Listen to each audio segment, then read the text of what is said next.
the moment on the show where you were in the back of shots with Katya and you go to put your hand around her waist and she moved your hand away.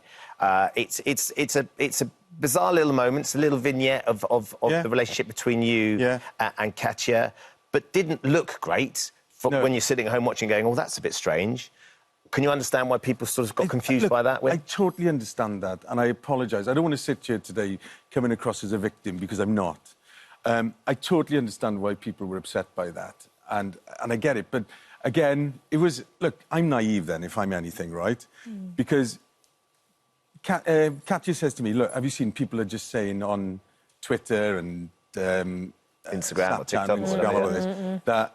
You know, every touch, every nuance. I'm sure they do it to you, right?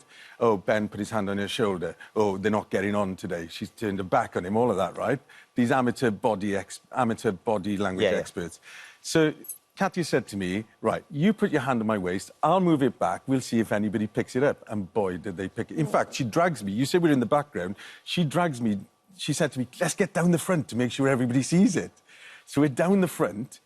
I put my hand in her waist, she pulls it back, right? And then I'm sat in makeup afterwards, and I go, oh, my word, this is terrible. It's exploded. Right? Feels as though it's, you know, a comment after comment and article after article. This can't have been good for you mentally. I've had clinical depression since 2016, diagnosed. And it took me in... And I want to talk about it today because I want other people to find strength from that. Yeah.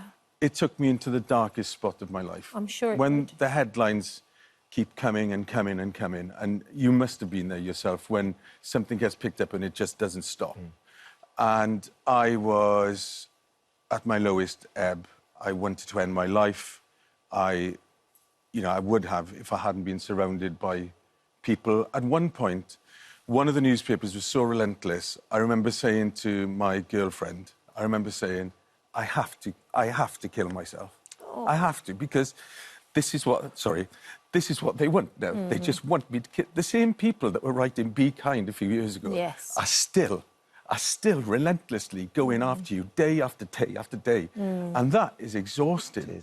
You can't sleep, you can't do anything. You're just full of these thoughts the entire time, and it just takes over your life.